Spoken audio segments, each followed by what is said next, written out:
수지는 당황하며 손을 빼려 했지만 박상우는 여전히 미소를 지으며 그녀를 바라보고 있었어요. 저도 결혼을 했었지만 지금은 혼자 살고 있습니다. 딸 하나만 키우고 있어요. 구독 버튼을 눌러주시면 매주 감동적인 실제 사연을 들려드립니다. 어디서 보고 계신지 댓글에 남겨주세요. 오늘의 사연 시작합니다. 서울 강남구의 고급 펜트하우스에서 따스한 햇살이 창문을 통해 스며들어 왔습니다. 침실에서 잠을 깨운 김수지는 옆에서 평온하게 잠들어 있는 남편 강민혁을 바라보며 행복한 미소를 지었어요. 여보, 일어나야 해요. 회사에 늦겠어요. 조금만 더 자자. 민혁이 수진을 끌어안으며 애교를 부리자 수진은 웃음을 터뜨렸습니다. 경상북도의 작은 시골 마을 농가에서 태어난 26살의 수진에게는 여전히 꿈 같은 현실이었어요. 3년 전 대학교 도서관에서 아르바이트를 하던 수진이 우연히 만난 남자가 바로 민혁이었습니다. 대기업 태양그룹의 후계자였지만 전혀 거만하지 않은 그의 모습에 수진은 첫눈에 반했어요. 그때 생각해보면 정말 용기가 대단했어요. 저 같은 촌뜨기가 민혁 오빠한테 먼저 말을 걸다니. 무슨 소리야? 내가 수진이한테 반해서 매일 도서관에 갔던 거 잊었어. 민혁은 수진의 머리를 쓰다듬으며 다정하게 말했습니다. 집안의 반대를 무릅쓰고 결혼한 지 2년이 되었지만 두 사람의 사랑은 여전히 뜨거웠어요. 아침을 준비하는 수진의 모습은 행복 그 자체였습니다. 시어머니께서 가르쳐 주신 요리법으로 정성스럽게 차린 식탁을 보며 민혁이 감탄했어요. 여보, 정말 맛있어. 우리 엄마보다 요리를 더 잘하는 것 같아. 과찬이에요. 어머님께서 잘 가르쳐 주셨거든요. 처음에는 시댁 식구들의 차가운 시선이 부담스러웠지만 수진의 성실함과 진심이 통했는지 이제는 모두가 그녀를 따뜻하게 대해주었습니다. 회사로 출근하는 민혁을 배웅한 후 수진은 펜트하우스 테라스에 나가 서울 전경을 바라봤어요. 높은 빌딩들과 한강이 한눈에 보이는 풍경은 언제 봐도 감동적이었습니다. 정말 꿈 같아. 수진은 혼잣말을 하며 깊은 만족감에 젖었어요. 어려운 집안 형편 때문에 대학 등록금조차 마련하기 힘들었던 과거를 생각하면 지금의 삶은 기적 같았습니다. 오후에는 민혁의 어머니이자 태양그룹 회장 부인인 강 여사와 함께 차를 마시는 시간을 가졌어요. 수진아, 민혁이가 정말 많이 변했어. 예전엔 그렇게 무뚝뚝했는데 요즘엔 집에 오는 게 즐겁다고 하더라. 어머님, 과찬이세요. 과찬이 아니야. 정말 고마워, 수진아. 우리 민혁이 행복하게 해줘서. 시어머니의 따뜻한 말씀에 수진은 가슴이 뭉클했습니다. 처음 결혼했을 때의 냉랭했던 분위기와는 완전히 달라진 모습이었어요. 그날 저녁 민혁이 일찍 귀가했습니다. 수진아, 나 일찍 왔어. 어머, 벌써요. 오늘 일찍 끝났나 봐요. 응, 일부러 일찍 끝냈어. 우리 수진이랑 시간 보내고 싶어서. 두 사람은 소파에 나란히 앉아 TV를 보며 다정한 시간을 보냈습니다. 수진이 민혁의 어깨에 기대어 있을 때 그가 조심스럽게 말을 꺼냈어요. 수진아, 우리 아기 가져볼까? 정말이요? 응, 이제 우리도 가정을 꾸릴 때가 된 것 같아. 수진의 얼굴에 환한 웃음이 피어났습니다. 결혼 2주년을 맞아 강민혁과 수진 부부는 태양그룹 본사에서 열리는 거래처 송년회에 참석했습니다. 화려한 호텔 연회장에서 열린 파티는 그룹의 위상을 보여주는 성대한 행사였어요. 수진아, 긴장하지 마. 그냥 인사만 하면 돼. 네, 알겠어요. 그런데 정말 많은 분들이 오셨네요. 수진은 우아한 검은색 드레스를 입고 민혁의 팔에 의지한 채 회장 안을 둘러봤습니다. 각계각층의 사업가들과 그들의 부인들이 모여 있는 자리였어요. 민혁 사장님, 안녕하세요. 한 중년 남성이 다가와 정중하게 인사를 건넸습니다. 40대 초반으로 보이는 그는 단정한 정장 차림에 세련된 인상을 주는 남자였어요. 아, 박상우 대표님. 안녕하세요. 민혁이 반갑게 인사를 받으며 수진을 소개했습니다. 제 아내 수진입니다. 수진아, 박상우 대표님은 우리 그룹의 중요한 파트너야. 안녕하세요. 김수진입니다. 반갑습니다. 소문으로만 듣던 사모님을 이렇게 뵙게 되어 영광입니다. 박상우는 수진의 손을 정중하게 잡으며 인사했는데 그 악수가 조금 오래 지속되는 것을 수진은 느꼈어요. 하지만 예의상 그런 거라고 생각했습니다. 정말 아름다우시네요. 민혁 사장님이 부러워집니다. 과찬이세요. 수진은 당황하며 손을 빼려 했지만 박상우는 여전히 미소를 지으며 그녀를 바라보고 있었어요. 저도 결혼을 했었지만 지금은 혼자 살고 있습니다. 딸 하나만 키우고 있어요. 그러시군요. 민혁이 다른 거래처 사람들과 이야기하느라 잠시 자리를 비운 사이 박상우는 수진에게 더욱 적극적으로 다가왔습니다. 사모님은 어디 출신이세요? 경상북도 시골에서 왔어요. 시골 출신이시군요. 그런데도 이렇게 도시적인 매력을 갖고 계시다니 놀랍네요. 수지는 박상우의 시선이 자신의 얼굴과 몸매를 훑어보는 것을 느꼈습니다.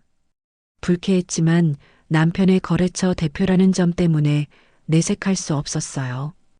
혹시 시간 되실 때 따로 차라도 한잔하면서 이야기할 기회가 있을까요? 사업상 민혁 사장님과 관련해서 여쭤볼 게 있어서요. 그런 건 남편과 직접 상의하시면 될 것 같은데요. 물론 그렇게 해야겠지만 가끔은 가족 분위기도 알아야 더 좋은 협력 관계를 만들 수 있지 않겠습니까? 박상우의 말에는 묘한 의미가 담겨 있는 것 같았어요. 수지는 점점 불편함을 느꼈습니다. 여보, 무슨 이야기하고 있어? 민혁이 돌아오자 박상우는 태연하게 웃었습니다. 사모님과 즐거운 대화를 나누고 있었습니다. 정말 좋은 분이시네요. 그렇죠. 저도 수진이를 만나서 정말 행복해요. 집에 돌아오는 차 안에서 수진은 박상우와의 만남을 떠올리며 왠지 모를 불안감을 느꼈어요. 여보, 박상우 대표는 어떤 분이에요? 좋은 분이야. 우리 그룹과 오래 거래해온 믿을 만한 파트너고. 왜 무슨 일 있었어? 아니에요.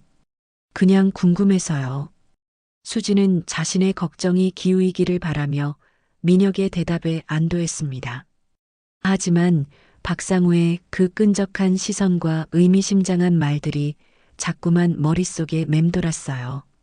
송년회 이후 일주일이 지났지만 수지는 박상우와의 만남이 자꾸만 머릿속에 맴돌았습니다. 그의 끈적한 시선과 의미심장한 말들이 불편했지만 혹시 자신이 과민 반응하는 건 아닌지 고민이 되었어요. 어느 화요일 오후 수진이 백화점에서 쇼핑을 하고 있을 때 뜻밖의 만남이 기다리고 있었습니다. 어머, 사모님. 이런 우연이 다 있네요. 박상우가 수진 앞에 나타났을 때 수진은 깜짝 놀라며 뒤를 돌아봤어요. 박 대표님, 안녕하세요. 정말 우연이군요. 저도 딸 옷을 사러 왔는데 이렇게 뵙다니. 하지만 수진은 이것이 우연이 아니라는 직감이 들었어요. 박상우의 표정에서 계획적인 무언가를 느꼈거든요. 혹시 시간 되시면 차라도 한잔하면서 이야기할까요? 마침 좋은 카페를 알고 있거든요. 죄송하지만 집에 가야 할 것 같아요. 그럼 다음에라도요. 참, 사모님께 드릴 말씀이 있는데. 무슨 말씀이요? 박상우는 주위를 둘러본 후 수진에게 한 걸음 더 다가왔습니다. 사모님이 대학 시절 아르바이트 하시던 모습을 우연히 본 적이 있어요. 정말 열심히 일하시더군요. 수지는 순간 얼굴이 굳어졌어요. 자신의 과거를 조사했다는 뜻이었거든요. 무슨 말씀인지 잘 모르겠는데요. 도서관에서 밤늦게까지 일하시면서 공부도 하시고 정말 대단하다고 생각했어요. 혹시 저를 조사하신 건가요? 박상우는 천연덕스럽게 웃으며 손을 흔들었습니다. 조사라니요. 그냥 우연히 본 거예요. 당시에도 정말 아름다우셨는데 지금은 더욱 빛이 나시는군요. 수지는 불쾌함을 감추지 못했어요. 이 남자가 자신에게 어떤 의도를 갖고 있다는 것을 확신하게 되었습니다. 저 먼저 가볼게요. 잠깐만요, 사모님. 정말 할 말이 있어요. 박상우가 수진의 팔을 가볍게 잡았을 때 수진은 깜짝 놀라며 팔을 빼냈어요. 손 떼세요. 죄송해요. 그런 뜻이 아니었는데. 다만 사모님이 얼마나 힘들게 사셨는지 알기 때문에 더욱 존경스럽다는 말씀을 드리고 싶었어요. 그날 저녁 집에 돌아온 수지는 민혁에게 이 일을 말해야 할지 고민했습니다. 하지만 혹시 남편이 오해할까봐 차마 입을 열 수 없었어요. 수진아, 오늘 어디 다녀왔어? 백화점에 잠깐 다녀왔어요. 뭔가 힘들어 보이는데 괜찮아? 네, 괜찮아요. 그냥 좀 피곤해서요. 며칠 후 박상우로부터 문자 메시지가 왔습니다. 사모님, 지난번에 무례했다면 사과드립니다. 기회가 되면 제대로 사과드리고 싶습니다. 수지는 문자를 보고 당황했습니다.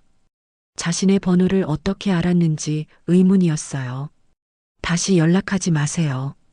수진이 답장을 보내자 곧바로 다른 메시지가 왔습니다. 사모님의 과거가 민혁 사장님께 알려지면 어떨까요? 물론 저는 그런 일이 없기를 바라지만요. 수지는 온몸이 굳어졌습니다. 이것은 명백한 협박이었어요. 박상우가 자신의 과거 중 어떤 비밀을 알고 있다는 뜻이었습니다. 그날 밤 수지는 잠을 이룰 수 없었어요. 박상우가 도대체 자신의 무엇을 알고 있는 것일까요? 박상우의 협박성 문자를 받은 후 며칠이 지났지만 수진의 불안감은 점점 더 커져만 갔습니다. 그가 도대체 자신의 어떤 과거를 알고 있는 것일까요? 수진은 대학 시절을 돌이켜봤지만 특별히 숨길 만한 일은 없었어요.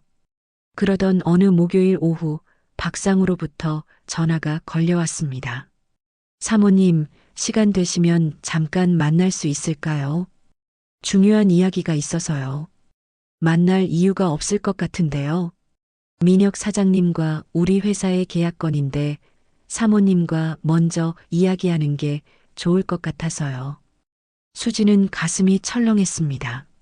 남편 회사 일을 빌미로 삼는다는 것은 심상치 않은 일이었어요.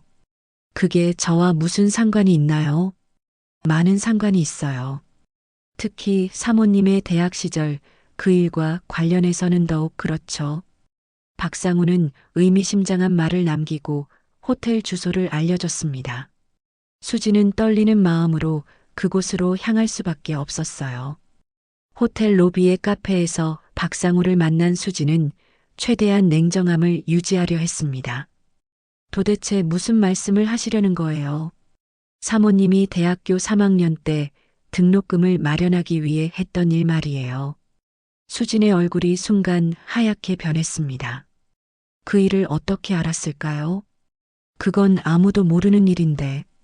저도 그렇게 생각했는데 세상에는 모든 걸 기억하는 사람이 있더군요. 그때 사모님과 함께 일했던 분이 있어요. 박상우가 봉투를 꺼내 테이블 위에 올려놨습니다.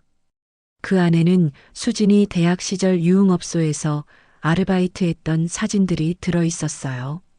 이걸 민혁 사장님이 보시면 어떨까요? 아마 충격을 받으실 것 같은데요. 수지는 온몸이 떨렸습니다. 당시 등록금과 생활비를 벌기 위해 어쩔 수 없이 했던 일이었지만 민혁에게는 절대 말하지 못했던 과거였어요. 제발이요. 그건 정말 어쩔 수 없는 상황이었어요.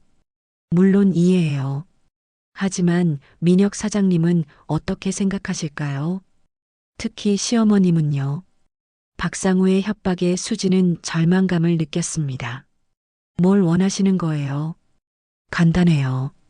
가끔 저와 시간을 보내주시면 돼요. 그럼 이 일은 영원히 비밀로 하겠어요. 그런 건 절대 안 돼요. 그럼 어쩔 수 없네요. 내일 민혁 사장님께 이 자료를 전달하겠어요. 그리고 우리 회사와의 계약도 전면 재검토해야겠고요. 계약이 무슨 상관이에요? 우리 회사가 태양그룹과 손을 끊으면 민혁 사장님이 곤란해지실 텐데요. 연간 수백억 원의 거래잖아요. 수지는 박상우의 치밀한 계획에 경악했습니다. 개인적인 협박뿐만 아니라 남편의 사업까지 위협하고 있었어요. 시간을 주세요. 생각할 시간을. 내일까지만 기다리겠어요. 그 후에는 모든 것이 공개될 거예요.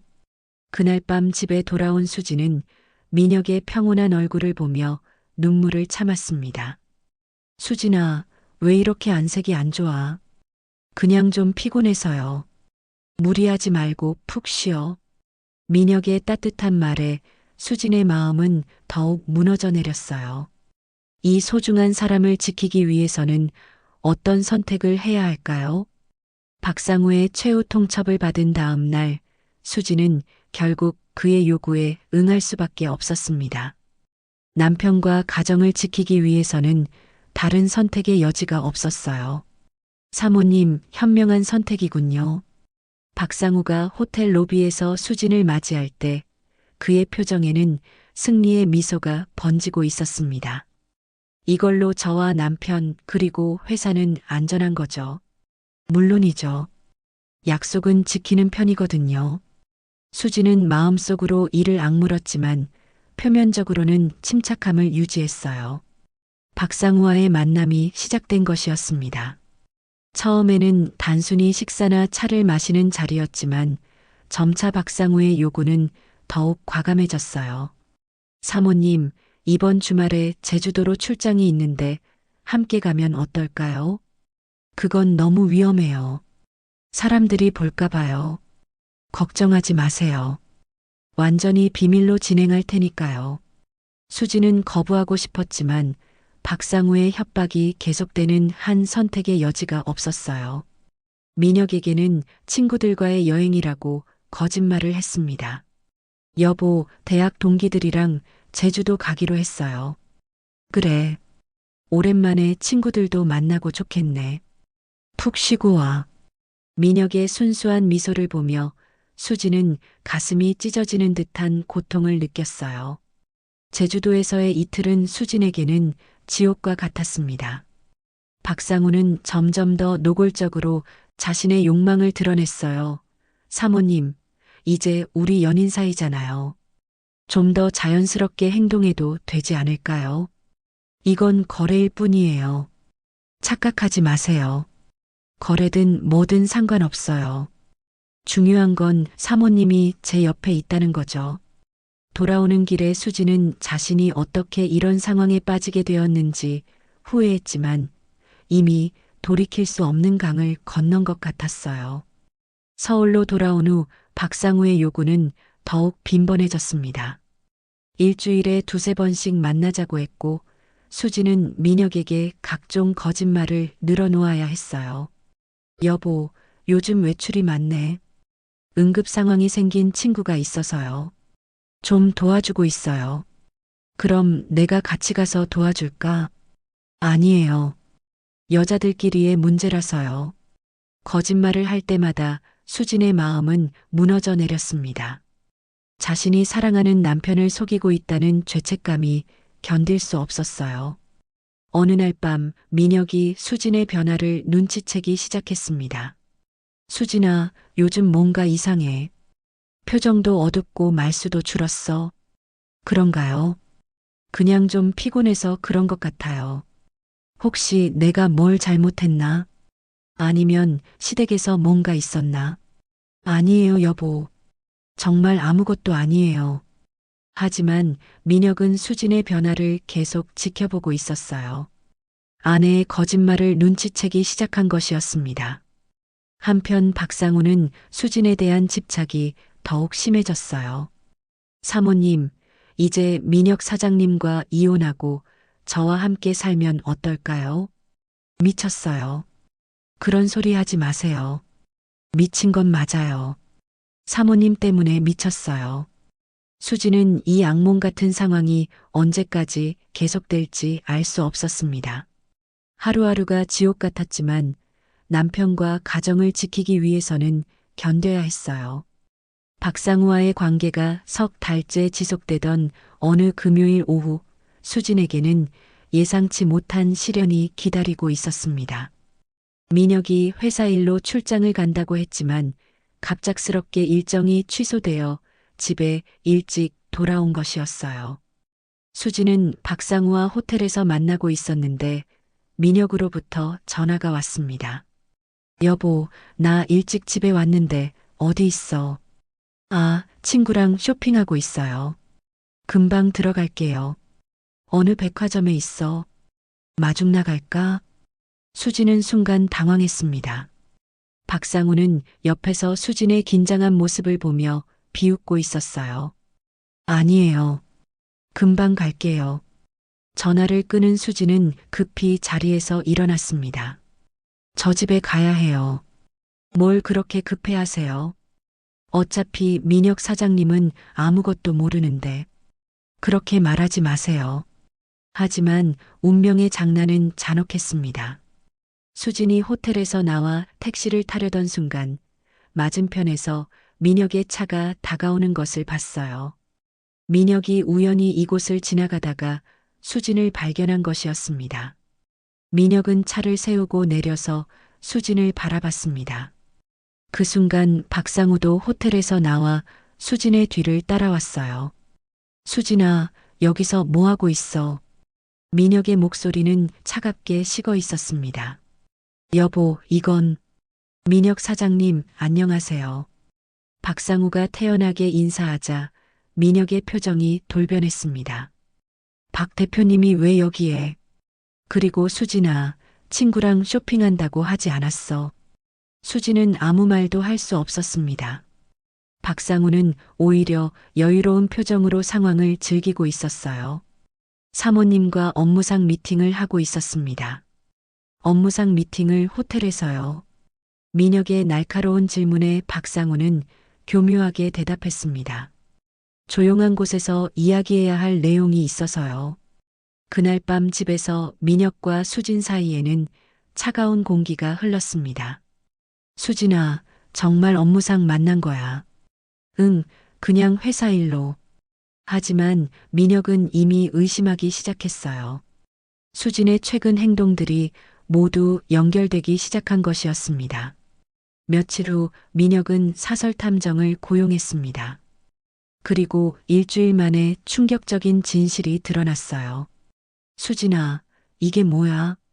민혁이 수진과 박상우가 함께 있는 사진들을 테이블 위에 던졌을 때 수진은 온몸이 굳어버렸습니다. 여보, 이건 오해야.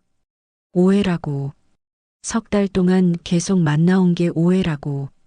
민혁의 목소리는 분노와 배신감으로 떨리고 있었어요. 여보, 내가 설명할게. 이건 정말 어쩔 수 없는 상황이었어. 어쩔 수 없다고. 그럼 나한테 말했어야지. 왜 이렇게 속였어? 수진이 박상우의 협박에 대해 설명하려 했지만 민혁은 더 이상 듣지 않았습니다. 이혼하자, 수진아. 더 이상 같이 살 수 없어. 여보, 제발. 한 번만 기회를 줘. 기회는 이미 충분히 줬어. 당신이 그걸 버린 거야. 다음 날 수진은 집에서 쫓겨났습니다. 시댁 식구들의 차가운 시선을 받으며 짐을 쌌을 때 수진의 마음은 완전히 무너져 내렸어요. 박상우에게 전화를 걸었지만 그는 냉정했습니다. 모든 게 끝났어요. 이제 책임져 주세요. 책임이요. 이제 재미 없어졌는데 무슨 책임을 져요. 수진은 그제서야 자신이 얼마나 어리석었는지 깨달았습니다. 이혼 후 3년의 세월이 흘렀습니다. 수지는 서울 변두리의 작은 원룸에서 혼자 살며 편의점 야간 아르바이트로 생계를 이어가고 있었어요. 한때 강남의 펜트하우스에서 부족함 없이 살던 그녀의 현재 모습은 초라하기 그지없었습니다. 손님, 계산 도와드릴게요. 새벽 2시 편의점에는 술에 취한 손님 하나가 전부였어요. 수지는 기계적으로 계산을 처리하며 무료한 시간을 보내고 있었습니다. 그러던 어느 목요일 새벽 경찰서에서 전화가 걸려왔습니다. 김수진 씨 맞으시죠? 박상우 씨와 관련해서 연락드리는데요. 네, 맞습니다. 무슨 일인가요? 박상우 씨가 어젯밤 교통사고로 사망했습니다. 유품을 정리하던 중 김수진 씨를 보호자로 지정한 서류를 발견했어요. 수지는 순간 말을 잃었습니다. 그 남자가 죽었다는 소식보다도 자신을 보호자로 지정했다는 사실이 더 충격적이었어요. 보호자요. 제가요. 네, 박상우 씨의 딸 박지은 양의 보호자로 지정되어 있습니다. 아이가 현재 고아원에 임시로 맡겨져 있는데요. 수지는 머리가 복잡해졌습니다. 박상우에게 딸이 있다는 것은 알고 있었지만 왜 자신을 보호자로 지정했는지 이해할 수 없었어요. 며칠 후 수지는 고아원을 찾았습니다. 8살 박지은을 만났을 때 수진의 마음은 복잡했어요. 아저씨, 지은이 엄마 언제 와요? 지은이는 아직 아버지가 돌아가셨다는 사실을 모르고 있었습니다. 맑고 순수한 눈동자를 보며 수지는 가슴이 아팠어요. 지은아, 나는 수진 이모야. 이모요. 아빠가 이모 온다고 했어요. 그때 고아원 원장이 수진을 조용히 불렀습니다. 지은이 아버지가 남긴 편지가 있어요. 박상우의 편지에는 충격적인 내용이 적혀 있었습니다. 수진 씨, 이 편지를 읽고 계신다면 제가 이미 세상을 떠났다는 뜻이겠죠. 지은이를 부탁합니다. 제가 당신에게 저지른 일들을 생각하면 이런 부탁을 할 자격도 없지만 지은이만은 죄가 없습니다.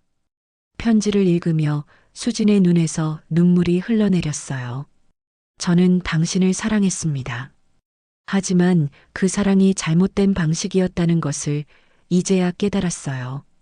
지은이를 키우시면서 제가 느끼지 못했던 진짜 사랑이 무엇인지 알게 되기를 바랍니다. 수지는 한참을 망설였습니다.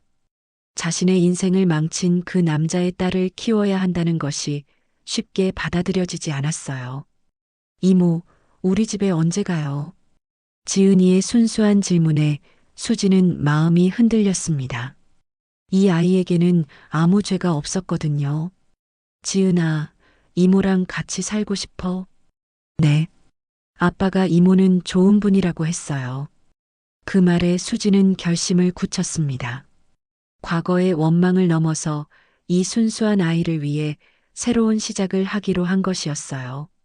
며칠 후 수지는 지은이를 데리고 더 넓은 투룸으로 이사했습니다. 편의점 일만으로는 부족해서 낮에는 식당에서도 일하기 시작했어요. 이모, 학교 가기 싫어요. 왜? 친구들이 괴롭혀? 지은이는 아버지가 없다는 이유로 학교에서 놀림을 받고 있었습니다. 괜찮아, 지은아. 이모가 있잖아. 수지는 지은이를 꽉 안아주며 다짐했습니다. 이 아이만큼은 자신처럼 상처받게 하지 않겠다고요. 지은이와 함께 산 지 2년이 흘렀습니다. 처음엔 힘들었던 육아와 생계 유지였지만 수지는 점차 아이를 키우는 보람을 느끼기 시작했어요. 지은이의 순수한 웃음소리가 집안을 가득 메울 때마다 수진의 상처받은 마음도 조금씩 치유되고 있었습니다. 이모, 오늘 학교에서 칭찬받았어요. 정말? 뭘로 칭찬받았어? 그림 그리기에서 1등 했어요. 이모랑 같이 있는 그림 그렸거든요. 지은이가 내민 그림에는 손을 잡고 웃고 있는 두 사람이 그려져 있었어요. 우리 가족이라고 제목이 적혀 있었습니다. 지은아, 고마워. 정말 예쁘게 그렸네. 이모도 지은이 가족이죠. 그 말에 수진의 눈가가 촉촉해졌습니다. 혈연 관계도 아닌데 이렇게 진심으로 가족이라고 부르는 지은이를 보며 수진은 진정한 가족의 의미를 깨달았어요. 어느 토요일 오후 지은이와 함께 공원에서 산책을 하던 수진은 우연히 민혁을 만났습니다. 3년 만의 재회였어요. 수진아. 민혁의 목소리는 여전히 따뜻했지만 어딘지 모르게 서먹함이 느껴졌습니다. 안녕하세요. 이 아이는 제가 키우고 있는 아이예요. 민혁은 지은이를 바라보며 복잡한 표정을 지었어요. 수진이 다른 남자의 아이를 키우고 있다고 생각한 것 같았습니다. 이모, 이 아저씨 누구예요? 지은이의 질문에 수진은 잠시 망설였지만 솔직하게 대답했어요. 예전에 이모랑 같이 살았던 아저씨야. 아저씨도 이모 가족이에요. 지은이의 순진한 말에 민혁은 놀란 표정을 지었습니다. 가족이라니. 네, 가족이에요. 이모가 그랬어요. 서로 사랑하고 아끼면 가족이라고. 민혁은 지은이의 말을 들으며 수진을 다시 바라봤어요. 그녀의 표정에서 과거에는 없던 평온함과 성숙함을 발견했습니다. 수진아, 잘 지내고 있구나. 네, 지은이 덕분에 행복해요. 그날 밤 지은이가 잠든 후 수진은 창가에 서서 서울의 야경을 바라봤습니다. 3년 전 모든 것을 잃고 절망에 빠졌던 자신을 생각하면 지금의 평온한 일상이 기적 같았어요. 이모, 왜 안 주무세요? 지은이가 잠에서 깨어 수진에게 다가왔습니다. 그냥 생각이 많아서.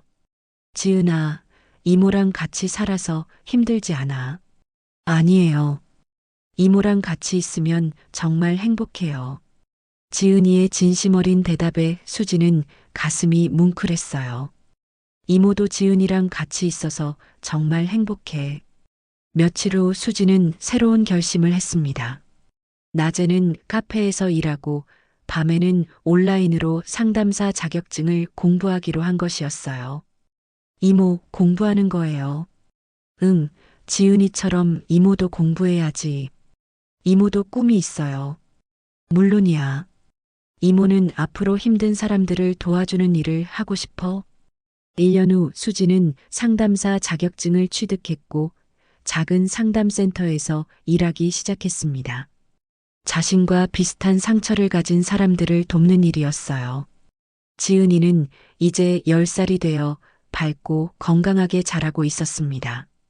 더 이상 학교에서 놀림받지도 않았고 친구들도 많이 사귀었어요. 어느 일요일 오후 지은이가 수진에게 편지를 건넸습니다. 이모에게 드려요. 편지에는 지은이의 예쁜 글씨로 감사의 마음이 적혀 있었어요. 수진 이모, 저를 사랑해 주셔서 고마워요. 이모는 제 진짜 엄마예요. 그 글을 읽으며 수진은 깨달았습니다. 진정한 사랑은 혈연이 아니라 서로를 아끼고 보살피는 마음에서 나온다는 것을요. 지은이를 통해 자신도 치유되었고 삶의 진정한 의미를 찾을 수 있었습니다. 혹시 비슷한 경험이나 전하고 싶은 마음이 있다면 댓글로 들려주세요. 구독과 좋아요는 저에게 큰 응원이 됩니다. 다음에도 따뜻한 이야기로 인사드리겠습니다. 오늘 함께 해주셔서 감사합니다.